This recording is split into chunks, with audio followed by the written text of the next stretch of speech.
So hello and welcome to Ewe Sew You. My name's Zoe and this is my channel all about the crafty bits and pieces I get up to. I knit, I sew, I spin on a drop spindle, I dabble in weaving and bead weaving and anything else that takes my crafty fancy really. So this week we are looking at Inkle band weaving, so grab a brew, put your feet up and let's get started.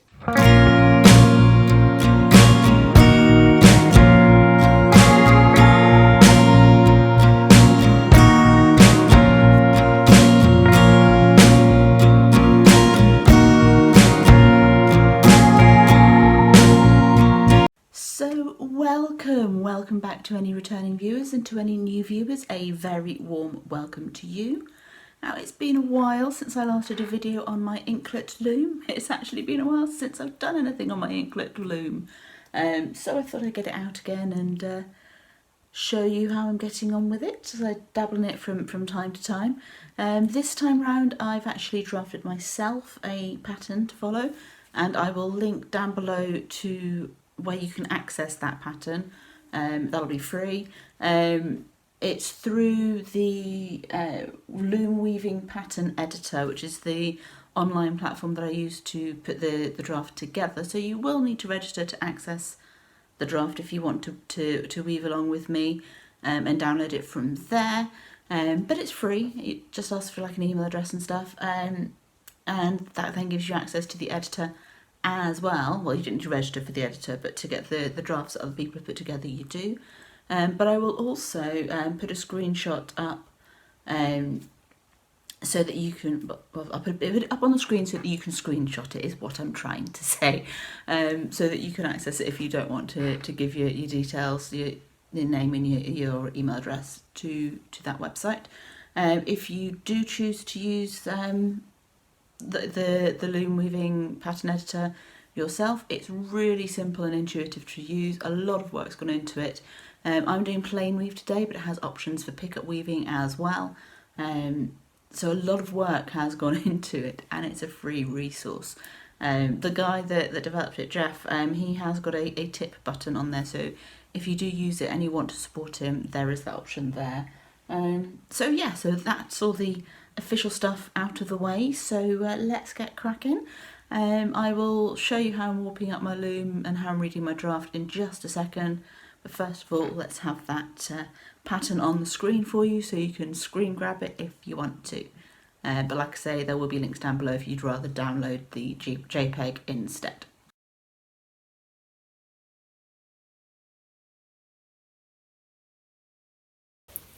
Okay, so I've flipped you around to give you a better view of what I'm doing. Hopefully I won't knock the tripod or anything. The first thing we'll do is I'm just going to introduce you to the draft, then I might end up changing the camera angle again to actually warp up the loom so you can see what I'm doing properly. So this is the pattern draft that I'm using. So as I say, I've used the Loom Weaving Pattern Editor in order to put this draft together. And it prints it out like this. You can change the colours and all sorts. At the top it tells you how many threads we're going to be weaving with, what the weft colour is, and these are the warp colours. For those of you that aren't aware, an Inkle band is a warp facing band. So what you warp, the order that you warp the threads up actually dictates the pattern that you're going to see, particularly on a plain weave. So these first two rows are the warp draft. So the top row is the ones that are going to go through the Heddles, which are these, and the bottom line are the ones that don't go through the Heddles. Now this is a little bit close together for me. It's not how I'm used to seeing drafts being drawn out, but Jeff has thought about that when he's been putting this platform together, and if you rotate the pattern, you've got the block form of the warp draft there for you to follow. So I will be working with this. Again, the top row is the Heddled warps and the bottom row is the open warps. Okay, so let's shuffle things around a little bit and get to warping up the loom. Okay, so I've dropped you down a bit so that you can see the loom. I know it's a little bit, there we go, that's better. So this is my Inkle band loom. It's a small loom. You can get much bigger ones. This is the Ashford Inklette, and they do a larger one, and there are obviously other brands as well. Mine happens to come with added cat damage because the cats have a little bit of a nibble on some of these pegs, but that's not too much of a problem. So when we warp up the loom, there's a screw under here that I'm going to attach the first warp to. Then it's going to come over here, and this peg is going to have over the top some warps and underneath other warps, and then they're going to alternate. It's going to go around this peg, then down to this peg here, up to this peg, down to this peg here, up to this peg, and then it goes round the tension peg here, around this one at the back, and all the way back to here, and they get knotted together. If you're doing just the one colour, you basically end up with a continuous thread going around, but I'm changing colours as I go, so there will be lots of knots along here, which is fine. The tension rod is obviously going to hold the tension together, so I'm just going to slacken that off slightly whilst I warp it up, and I'll add the tension on afterwards. I'm not bringing it all the way down here because I need to be able to get the warps tight, so I'm going to bring it slightly further, about an inch-ish down from the end, and then when I've warped up I will move that more towards the end as far as possible, and as the tension changes it will move up and down in here. On the Inklette, it's got a little knob on this side to tighten the tension. The Heddles will sit over this peg and round the warps that go through the Heddles. So that's the basic anatomy of the Inklette Loom. So yeah, let's get to warping it up. I'll just grab my threads. Okay, so these are the colours that I'm going to be using. I'm using a bamboo weaving thread. Oh, that paper's all stuck inside it. I'm just looking to see if I can get some paper out to... I'll put down below or on screen the width of the threads, because the inside I have the paper with all the details on, but they've slipped down. So I will get that out later and tell you exactly what sort of thread it is. It's a bamboo, so it's nice and strong, and I've got tons of it. But obviously you can use whatever yarn or thread you like and whatever colours you like for your bands. That's the joy of making your own stuff. My Heddles are also made out of bamboo because it's really strong and they last forever. So when I bought my loom from Freya Jones, I bought the thread at the same time, and she actually recommended using the bamboo because it lasts well for the Heddles. So the threads that go over the top of this peg are the ones that are going to be heddled. So they'll have a heddle coming around this peg and around them, securing them onto here, and the open ones will come through here.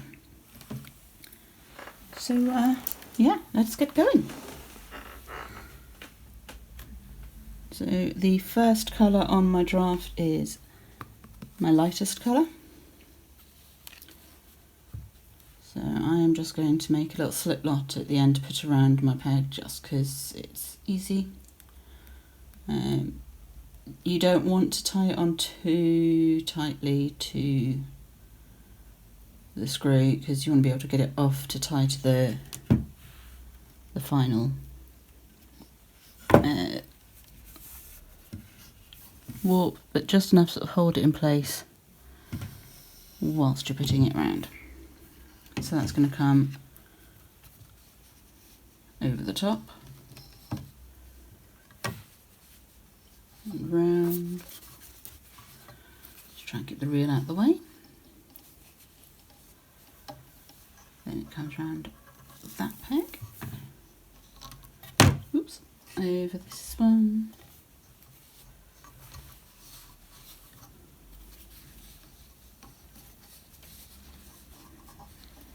And this one, and it's going to go behind this one over the tension peg, the the back peg and back to the beginning. My next thread on the draft is the same colour, so this is going to continue. This time it's going to go under this first peg and then follow the path the same. You notice I haven't put on my heddle yet. I'm going to do that in just a moment. I like to do them as I go rather than wait till the end because it can get a little on the fiddly side.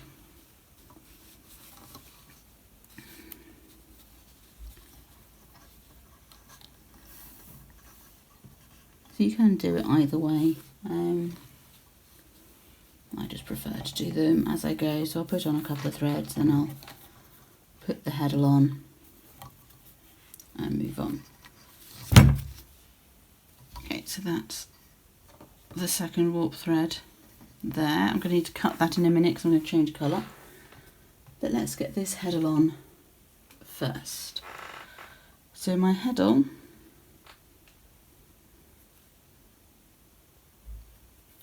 is going to go looped onto that peg. This is why it can get a little fiddly if you wait till the end. And it's going to go over the thread that needs to be heddled.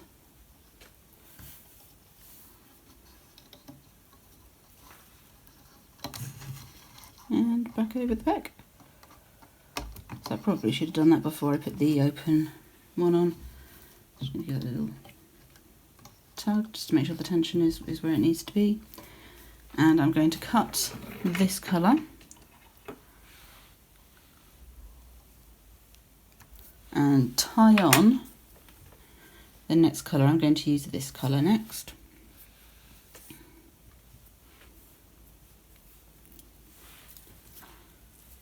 So I'm going to tie those together.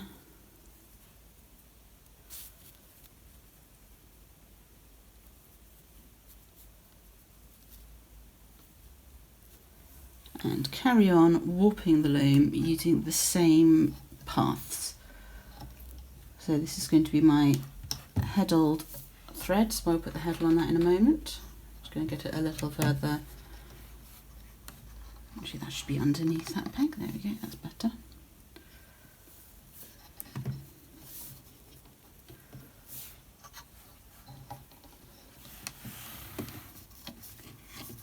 It'll be a little bit easier to put it on, I think, if I do this sooner rather than later.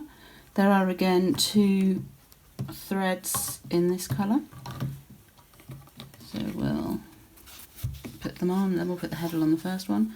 Everything's done kind of in pairs in a way. I mean, I know I've got an odd number of threads on this draft, but when you're warping up, it's always heddled, unheddled, heddled, unheddled, and then you put an extra heddle on the end.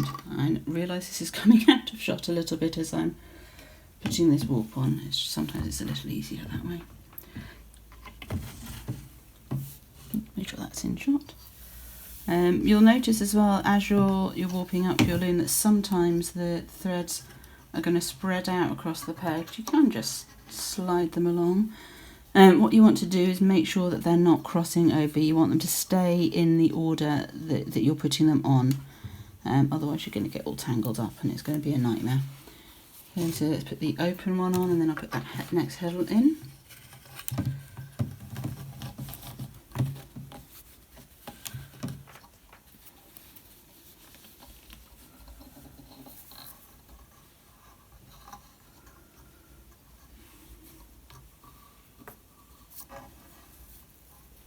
Nope, ran the wrong peg. Just keep an eye on the path that you're following. So if you change your path, you're going to get stuck and you're not going to be able to advance. Okay, so it's nearly entirely warped up. I've just got the last warp to do, and that's a heddled warp. Across the whole width of the threads, I've got heddled, open, heddled, open, heddled, open the whole way over. So it's kind of like worked in pairs plus 1 for this draft. So I'll just put this final warp on and then we'll have to tie it to the beginning. So This is the final one, it's going over the top. It's going to be heddled. There are obviously a load of knots at the beginning and end of each warp. That's not a problem because we'll have to cut it off the loom at the end anyway, so they can get tidied up then. And I've tried to keep them fairly even to varying degrees of success. But yeah, they're all roughly sort of in line with each other, sort of within an inch or so. So that's fine because we're going to need the extra length anyway on them. Okay, so just round these last few pegs. Back to the beginning. And pop the heddle on, and then we'll cut this thread off and tie it to the first warp.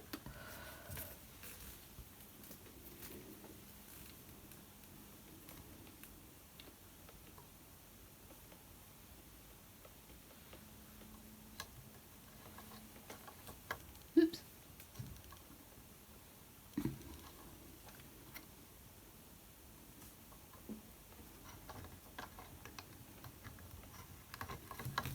Just make sure it's sitting nice and neatly before I cut it off and tie it off.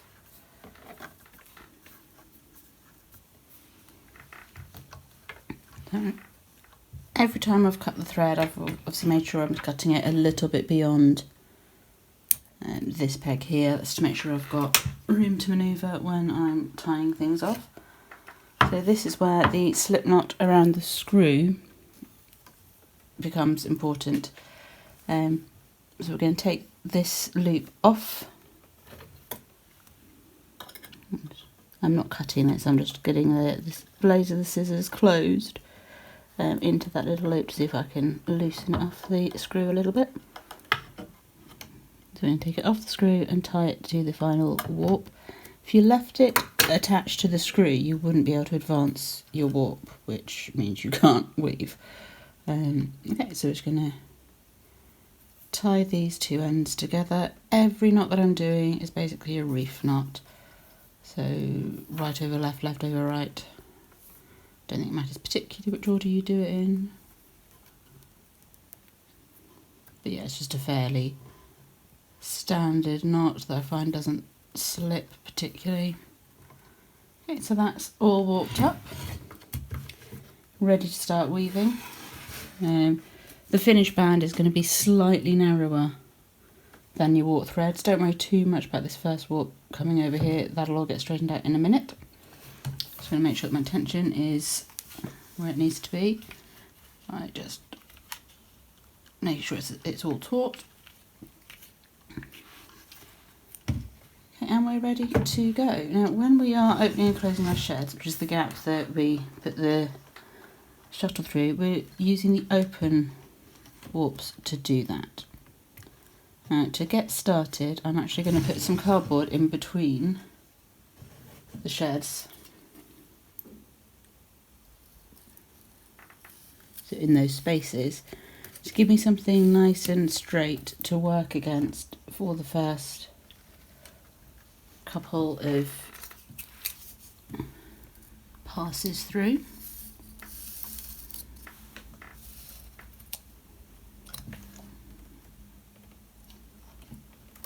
If I show you from the side,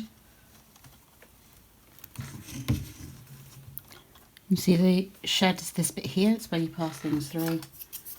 Now just sliding the cardboard in, sliding it down,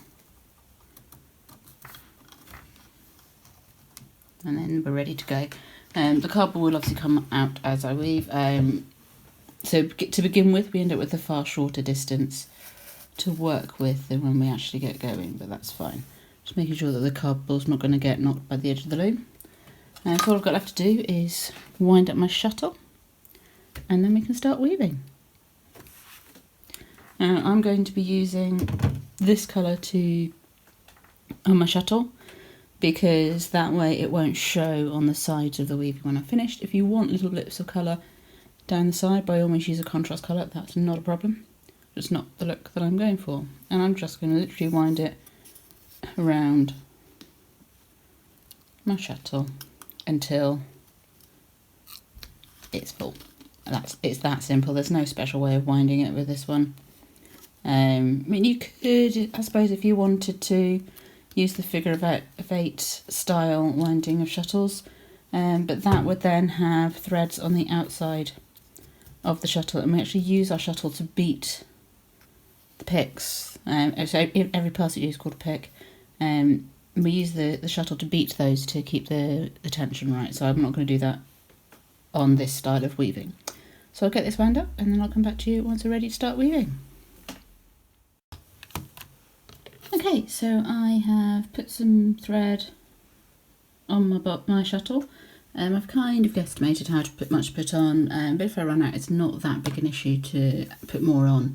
You just reload the shuttle and get going. So in the ends later, or you can weave them in as you go. Now, one of the good things about the Loom weaving pattern editor is when you're designing it, you're actually designing what the band is going to look like. So you get a preview of how it's going to turn out as you're weaving. But we don't really need to be following the pattern on a plain weave. Once we've got the loom warped up, the warps, if we've warped them correctly, will create the pattern. So to get us started, we've put in our cardboard. I'm going to lift the shed up and put my shuttle through with the tail of the yarn coming out behind it. I'm just going to pass it through.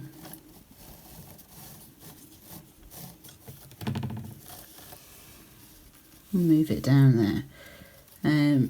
Now, some people on the next pass will send this thread back through the other way. Some people will weave it in at the end. I guess it's kind of up to you which you do. So I'm going to drop the shed down, where I kind of need a third hand. Let's just pass that through there.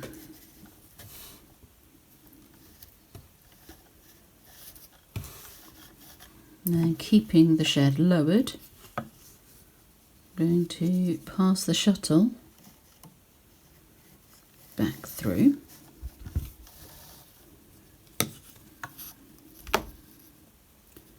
Try not to pull the warps in too far. Lift the shed up, and we're just going to beat that down nice and firmly. And we've started weaving and we've secured our end in. If we wanted to, we could send it through another time, but I'm not too worried. If you want to beat it down again, just to make sure things are tightly put together, you can. And we're going to work our way up the whole length of the weaving. So we go through the raised shed, holding the thread to one side and easing it through because we don't want to put it in too far.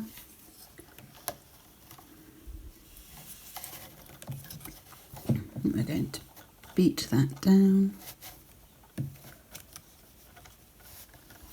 and send the shuttle through. We just carry on in that process the whole way up until we've got the length that we want. Lift the shed, beat, and pass through. Oops. I do always find the beginnings of my bands are a little scrappy, but that can get neatened up afterwards when you're finishing off your band. And it will improve with practice, but because I'm not sort of weaving every day, when I first start going again, they can be a little bit on the scrappy side, but it's fine. It's easy enough to neaten them up afterwards. So yeah, so I'm going to keep weaving on this for a bit. And obviously I will show you what it looks like as I'm progressing through. We never know, I might have it finished in time for the podcasty episode next week. But yeah, so I hope you found this helpful, interesting. By all means, like and subscribe and ding the bell down below so you get notifications every time I put a video up. I aim to upload a video every weekend. Sometimes it's how I do things, like this video's been. Sometimes it's tutorial-y type things, sort of in the loosest sense of the word. Sometimes it's progress updates, and once a month it's a what I've been making this month video, like a podcast-y type episode, which is what it'll be next week. So until next time, happy crafting, and I will see you soon, but bye-bye for now.